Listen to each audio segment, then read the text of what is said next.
Cuando se acercaba la Pascua de los judíos, Jesús llegó a Jerusalén y encontró en el templo a los vendedores de bueyes, ovejas y palomas, y a los cambistas con sus mesas. Entonces hizo un látigo de cordeles y los echó del templo con todo y sus ovejas y bueyes. A los cambistas les volcó las mesas y les tiró al suelo las monedas. Y a los que vendían palomas les dijo: quiten todo de aquí y no conviertan en un mercado la casa de mi Padre. En ese momento sus discípulos se acordaron de lo que estaba escrito: el celo de tu casa me devora. Después intervinieron los judíos para preguntarle: ¿qué señal nos das de que tienes autoridad para actuar así? Jesús les respondió: destruyan este templo y en 3 días lo reconstruiré. Replicaron los judíos: 46 años nos ha llevado la construcción del templo, ¿y tú lo vas a levantar en 3 días? Pero él hablaba del templo de su cuerpo. Por eso cuando resucitó Jesús de entre los muertos, se acordaron sus discípulos de que había dicho aquello y creyeron en la Escritura y en las palabras que Jesús había dicho. Mientras estuvo en Jerusalén para las fiestas de Pascua, muchos creyeron en él al ver los prodigios que hacía. Pero Jesús no se fiaba de ellos, porque los conocía a todos y no necesitaba que nadie le descubriera lo que es el hombre, porque él sabía lo que hay en el hombre. Palabra del Señor. Gloria a ti, Señor Jesús.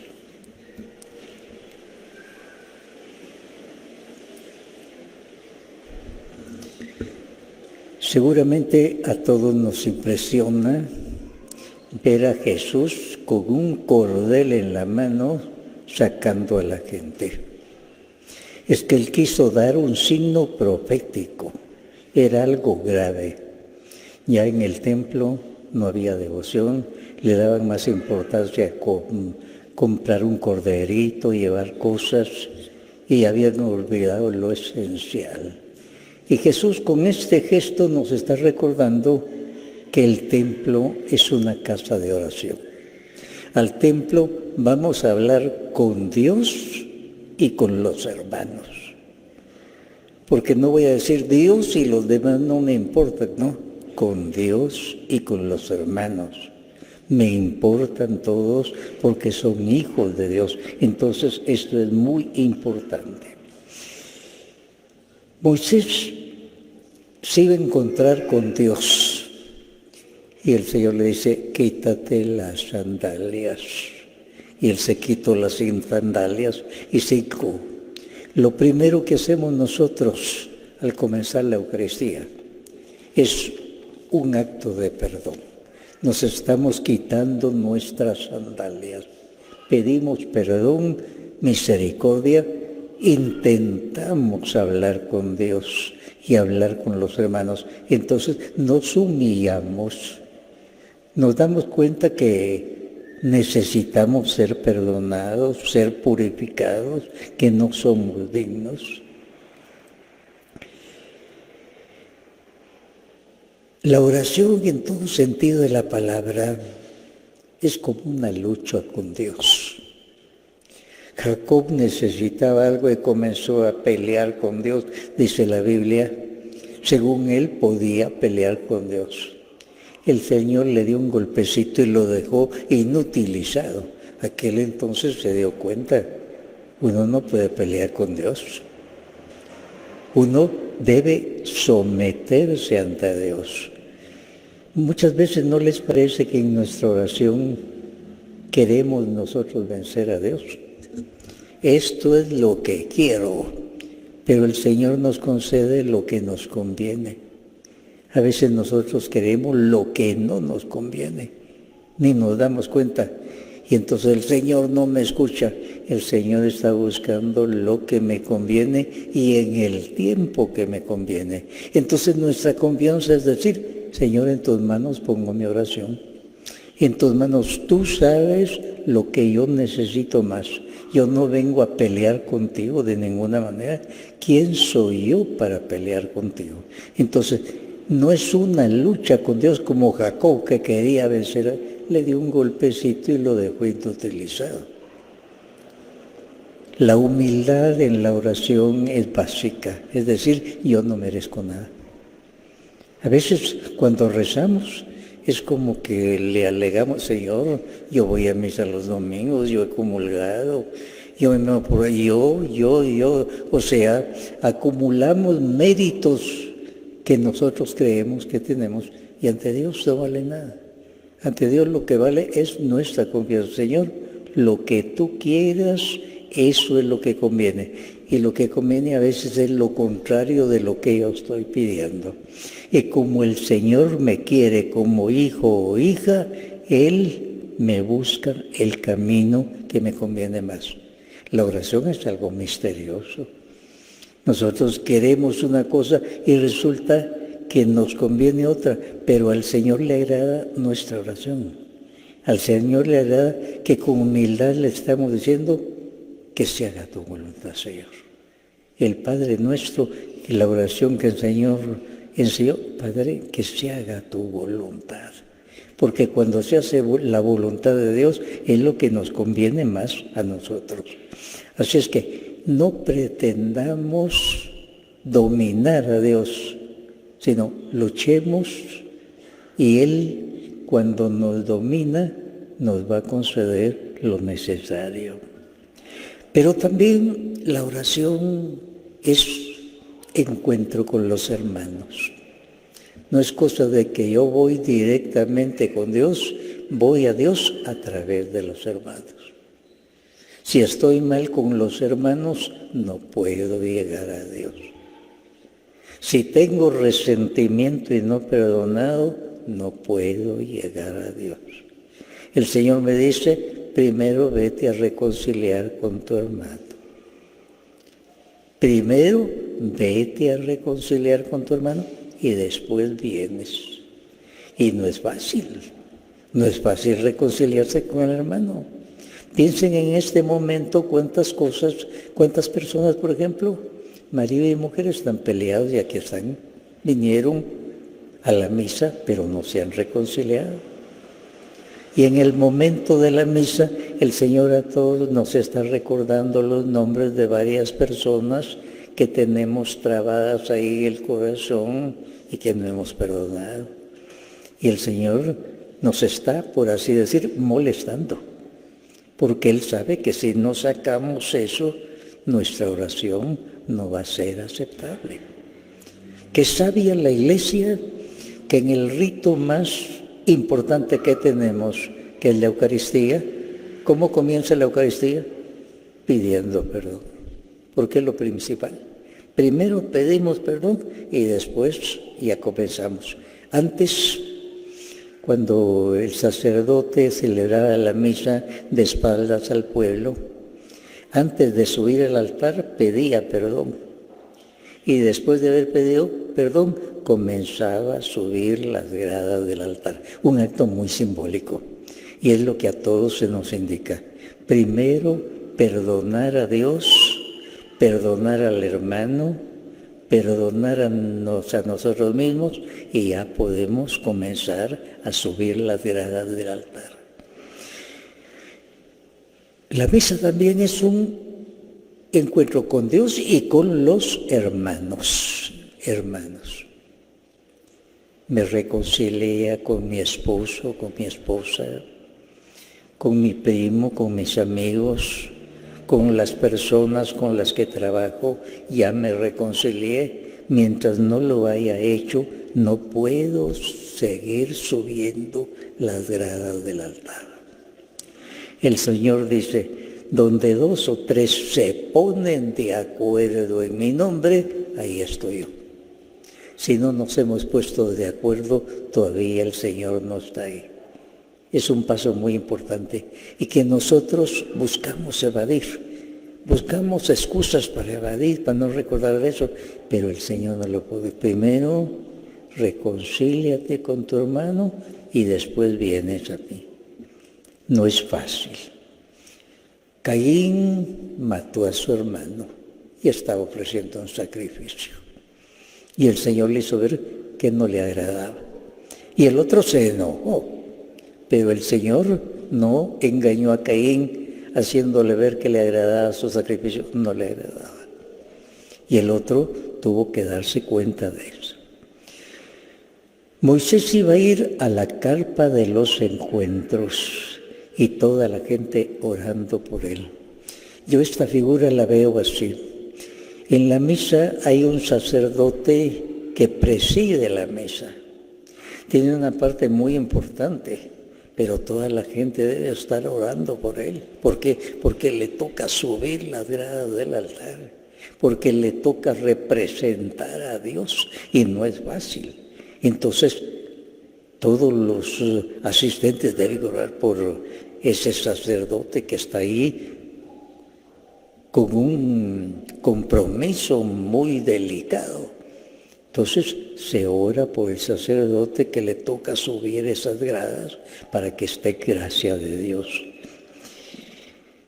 Una mujer samaritana con cierta altanería le dijo al Señor, bueno, ¿y dónde debo adorar a Dios? ¿Aquí en este pueblo o en otro? ¿En dónde debo adorar?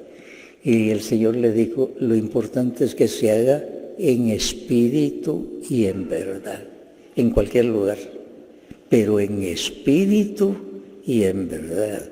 O sea, que sepamos quién soy yo, por qué estoy haciendo esto.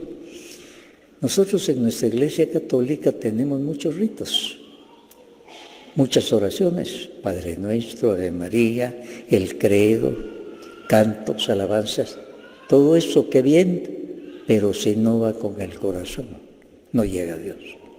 A usted le gusta cantar este canto, pero si no va con el corazón, no llega a Dios.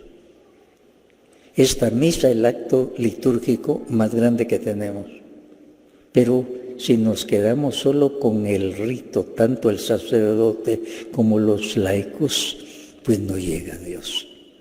El Señor quiere que vaya del corazón. Si no hay corazón, no hay oración. Hay una fórmula religiosa, pero no llega a Dios. Un hindú quiso llegar ante la divinidad Shiva y dijo, yo le voy a demostrar llevando en la cabeza un cántaro con aceite y no se va a caer ni una gota. Y fue por todos lados y con no se le cayó ni una gota. Y el Señor le dijo, muy bien tu acrobacia con ese cántaro, pero no veo tu corazón. En este momento el Señor nos está preguntando, tú estás repitiendo muchas fórmulas, Padre Nuestro, Ave María, Gloria, pero ¿está tu corazón en esto o estás por cumplir? Muchas veces nos podemos autoengañar. Yo ya cumplí, ya fui a misa el día domingo, pero el corazón estaba en todo lo que hicimos. Había de ver sincero arrepentimiento, había fe, porque si no había arrepentimiento ni fe, pues resulta que no llegó a Dios. Hubo un rito, pero no llegó a Dios. Y les insisto en esto, nosotros los católicos tenemos muchos ritos y es peligroso engañarse, porque ya cumplí el rito, ya cumplí, no, de ninguna manera. Muy sabiamente lo primero que se hace en la Eucaristía, primero pidamos perdón. Primero, escrutemos nuestro corazón, a ver si podemos subir las gradas del altar para tratar de llegar a Dios, para que nuestra oración sea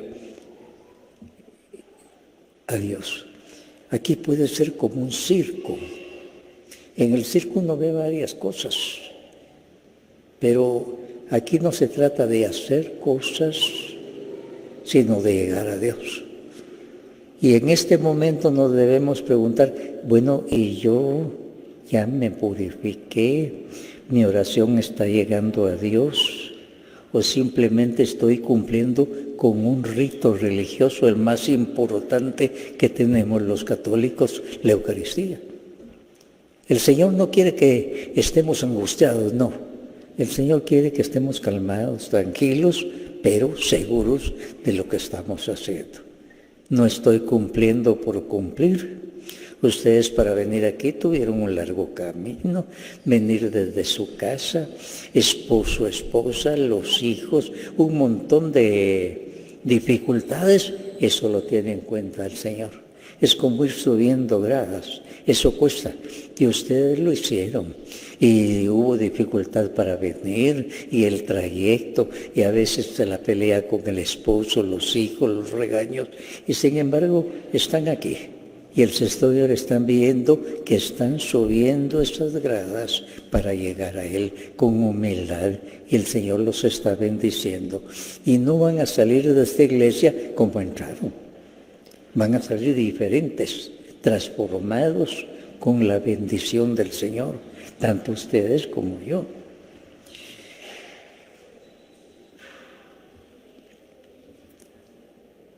Algunas personas, cuando van a algún lugar, se quitan el anillo. No quieren que vean que son casados.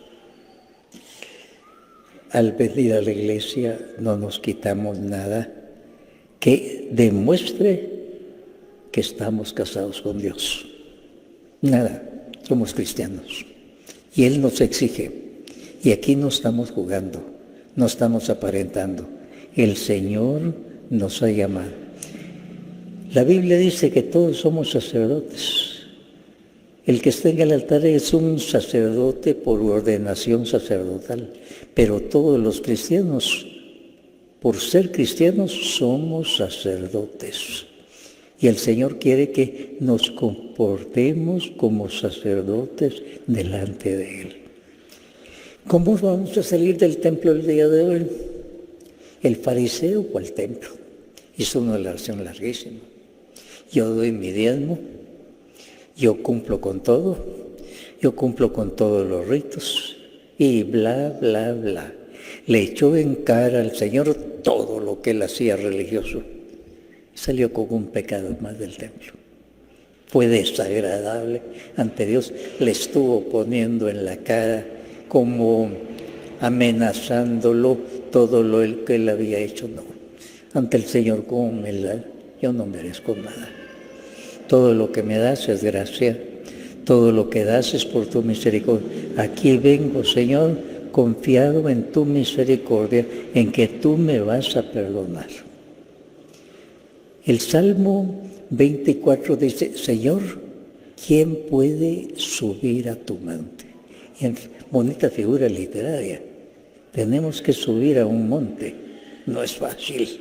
Subir al volcán de agua no es fácil. Ver el volcán de agua, qué bonito, pero subirlo no es fácil. Muchos lo intentan y se quedan a la mitad o no llegan ni a la mitad. Subir al templo del Señor no es fácil. Ustedes, como les decía el día de hoy, han tenido un largo trayecto. Vienen desde su casa, ha habido tantas cosas, el tráfico, los hijos, las dificultades, eso es subir. Pero saben que están buscando ese monte del Señor y el Señor está viendo su esfuerzo, su mérito delante del Señor, porque es mérito delante del Señor. Y eso ayuda para que su corazón se abra y se abra el corazón de Dios para ustedes. Porque están tocando a la puerta y Él les va a abrir. Él no los va a dejar tocando, les va a abrir, lo asegura. Les decía entonces que el Salmo 24 dice, Señor, ¿quién puede entrar? Y Él nos responde, el de manos limpias y corazón puro. Dos cosas. Manos limpias quiere decir purificación. Aquí no se acepta el pecado. Con pecado grave no se puede, nos engañamos. Si alguien está en pecado grave, aunque haya gritado, cantado, el Señor le dice, tienes que ponerte en gracia de Dios. Sin haber quitado el pecado grave, no logramos llegar al Señor. Las ceremonias religiosas pueden ayudarnos a autoengañarnos, ya cumplir, ya fui a misa, pero tu oración no ha llegado al Señor si estás en pecado grave. Y el Señor te trajo para hablarte directamente, para que haya una conversión, para que salgas distinto de la iglesia de lo que entraste. Qué bello el Señor. Nos da todos los medios para que de veras nos transformemos. El fariseo y el publicano, los publicanos eran aquellos que, pobrecitos, pobres diablos esos. Yo soy fariseo, yo tengo conocimientos religiosos, he estudiado teología, pobre aquel diablo, y resulta que aquel diablo para el Señor fue el que llegó, iba con humildad. Y el fariseo salió con un pecado más. El día de hoy, que nosotros podamos decir, me he humillado ante el Señor, he pedido perdón, he perdonado a mi hermano, entonces con gozo vengo, extiendo las manos, porque el Señor me va a bendecir.